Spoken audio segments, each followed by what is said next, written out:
Assalamualaikum warahmatullahi wabarakatuh. Perkenalkan, nama saya Yel Puspitasari dari kelompok 1 dengan anggota kelompok 1 Deah Padilla, Desvia Lesmania, Herlin, Samuel Doli Owen, Tesha, Agnestia.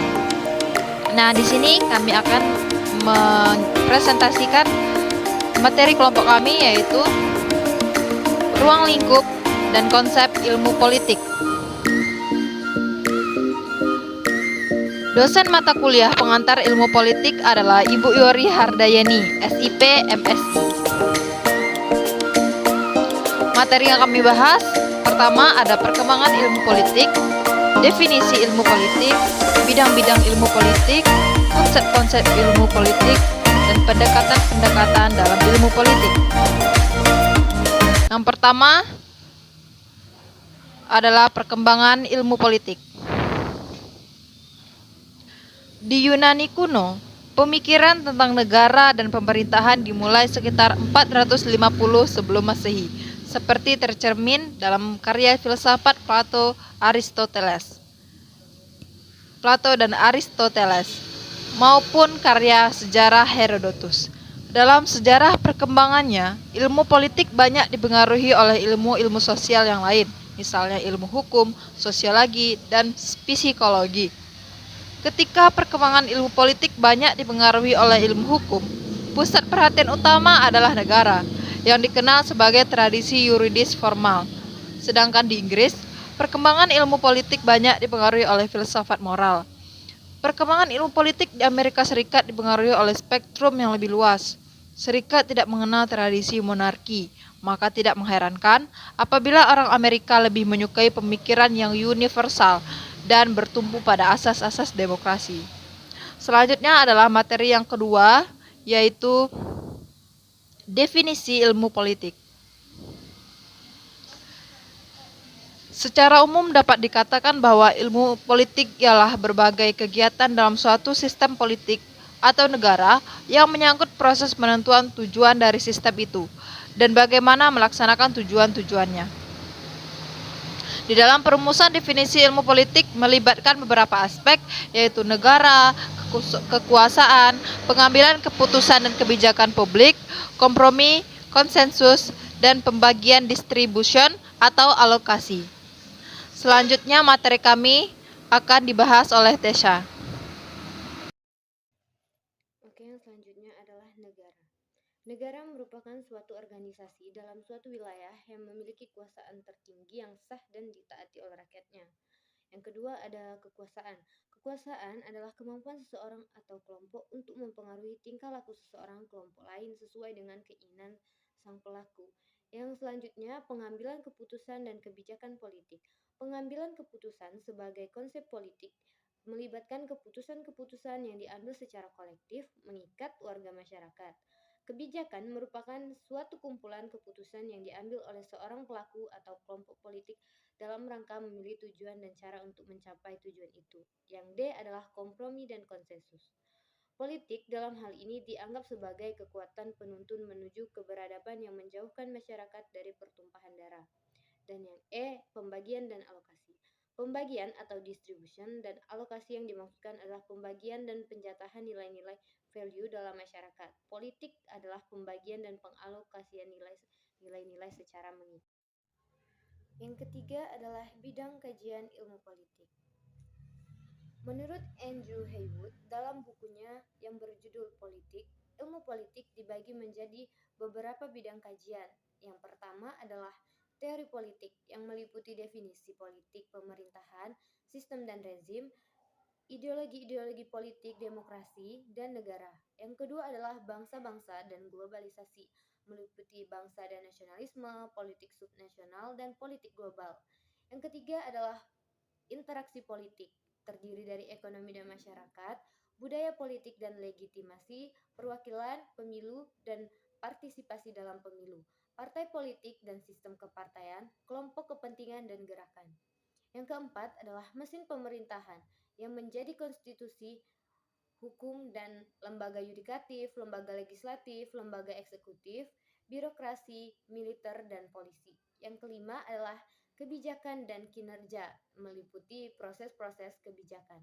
Selanjutnya, UNESCO juga membagi ilmu politik menjadi beberapa kajian utama, yaitu teori politik yang meliputi kajian undang-undang dasar atau konstitusionalisme dan sejarah perkembangan pemikiran politik. Yang kedua ada lembaga-lembaga politik yang meliputi studi undang-undang dasar pemerintahan nasional, pemerintahan daerah atau lokal, fungsi sosial ekonomi dari pemerintah, dan perbandingan lembaga-lembaga politik. Yang ketiga, partai-partai, golongan-golongan, dan pendapat umum meliputi kajian atas partai-partai politik, golongan-golongan, dan asosiasi-asosiasi partisipasi, warga negara dalam pemerintahan dan administrasi, serta pendapat umum. Dan yang keempat ada hubungan internasional yang meliputi studi bidang politik internasional, organisasi, dan administrasi internasional, serta hukum internasional. Dari kedua kajian-kajian tadi, kita dapat menyimpulkan bahwa ada begitu banyak perubahan yang sudah terjadi dalam studi ilmu politik, sehingga tidak terfokus pada studi institusi-institusi klasik. Dan dapat kita sebutkan kembali, bidang-bidang kajian ilmu politik adalah teori ilmu politik yang meliputi teori politik dan sejarah perkembangan ide-ide politik.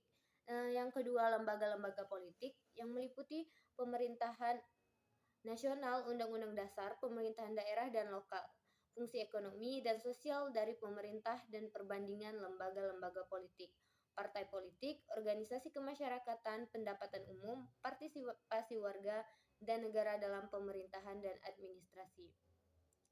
Yang keempat, hubungan internasional yang meliputi politik internasional, organisasi-organisasi dan administrasi internasional, dan hukum internasional.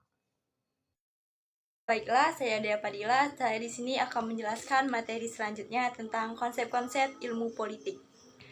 Konsep adalah unsur penelitian yang terpenting dan merupakan sesuatu yang digunakan oleh para peneliti untuk lebih mengerti dunia sekelilingnya.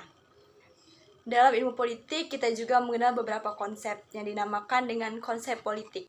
Misalnya, para filosof politik mencari esensi dari konsep politik seperti kebenaran, hukum atau keadilan. Ilmuwan politik modern cenderung mengamati konsep-konsep seperti masyarakat, negara, sistem pemerintahan, kekuatan politik, legitimasi, dan lain-lain. Baiklah, di sini saya akan membahas tentang istilah pokok konsep-konsep politik. Yang pertama, saya akan membahas tentang masyarakat. Masyarakat merupakan salah satu bentuk asosiasi yang mencakup semua hubungan dan kelompok di dalam suatu wilayah. Menurut Robert MC Iver dalam bukunya The Web of Government, masyarakat adalah suatu sistem hubungan-hubungan yang ditata. Sedangkan sarjana lain, Harold J. Lasky dalam The State in Theory and Practice mengemukakan bahwa masyarakat adalah sekelompok manusia yang hidup bersama dan bekerja sama untuk mencapai terkabulnya keinginan-keinginan mereka bersama. Dalam kajian ilmu politik, salah satu bentuk masyarakat yang paling utama ialah negara. Yang kedua, negara. Negara memiliki beberapa sifat yang tidak dimiliki oleh organisasi lain dan sekaligus merupakan pengejawantahan dari kekuasaan yang dimilikinya. Sifat-sifat itu adalah memaksa, monopoli, dan menyeluruh. Andrew Haywood dalam bukunya Politik mencoba merangkum 5 ciri negara, yaitu 1. Memiliki kedaulatan, yang kedua pengakuan sebagai institusi publik, yang ketiga memiliki kekuasaan yang sah atau legitimate, yang keempat dominasi yang didukung oleh penggunaan kohesif, yang kelima merupakan suatu asosiasi teritorial dengan batas-batas geografis yang secara yuridis diakui secara domestik maupun global. Yang keempat, wilayah. Wilayah juga mempengaruhi kapasitas negara. Secara umum dianggap sebagai negara dengan wilayah yang lebih besar dan memiliki kapasitas yang lebih besar.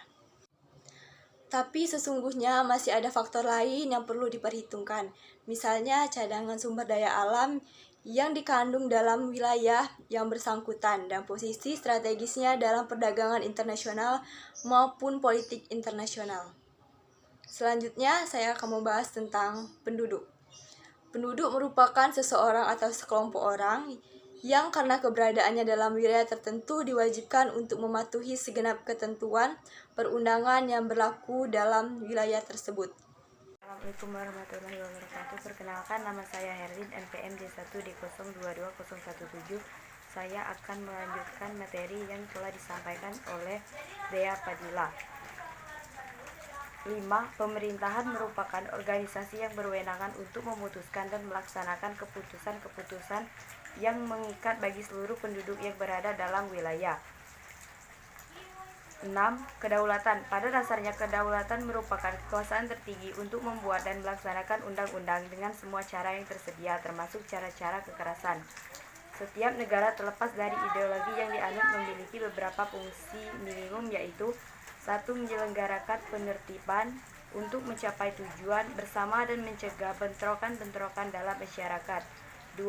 Mengusahakan kesejahteraan rakyatnya seperti halnya terlihat dari usaha pembangunan yang selama ini dilakukan.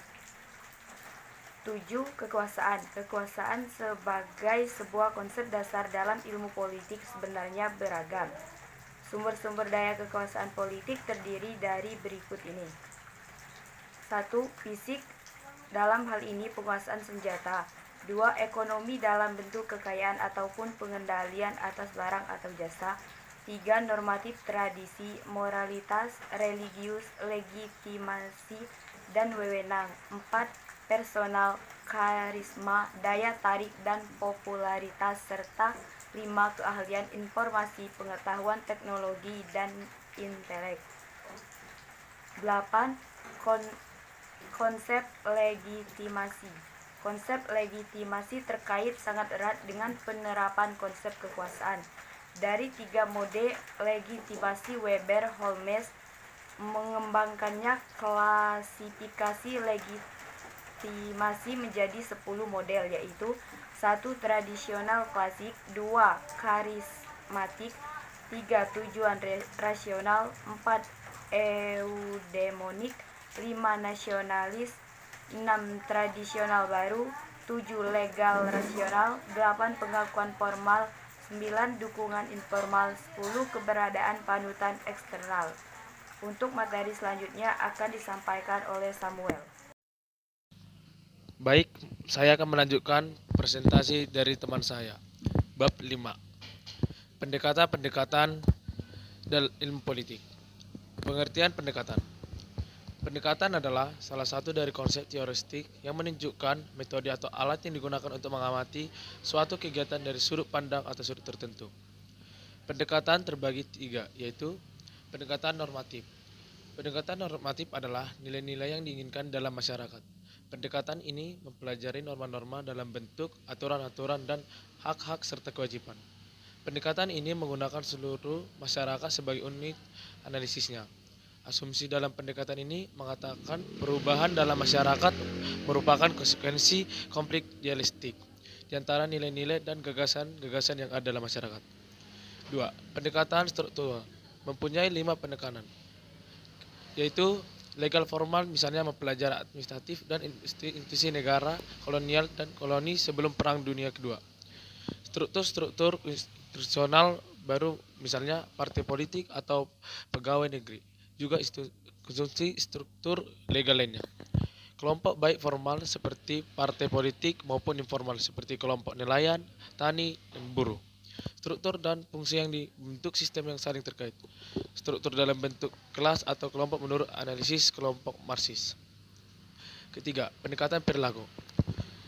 Pendekatan perilaku adalah problema yang terkait dalam proses pembelajaran dan sosialisasi, motivasi, persepsi, sikap terhadap otoritas, dan pertimbangan lain.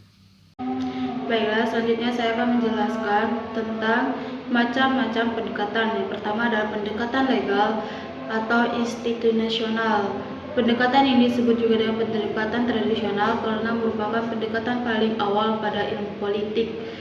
Pendekatan ini berkembang di akhir abad ke-19 sebelum Perang Dunia Kedua. Selanjutnya adalah pendekatan perilaku dan pasca perilaku. Pendekatan ini merupakan reaksi terhadap teori-teori yang dikembangkan dengan menggunakan pendekatan legal atau konstitusional. Pada pendekatan perilaku sering bermunculan kritik-kritik dari keresahan-keresahan dalam masyarakat pada dekade 1960. Mereka yang menunjukkan kelemahan-kelemahan pendekatan perilaku serta mengingatkan perlunya meningkatkan ilmu politik adalah ilmuwan pasca perilaku. Selanjutnya adalah pendekatan neomatriks. Pendekatan neomatriks berbeda dengan matrik klasik, di mana matrik klasik lebih dekat dengan komunisme, sedangkan neomatriks mendapat inspirasi dari tulisan-tulisan yang dibuat oleh Marx pada masa mudanya. Selanjutnya adalah pendekatan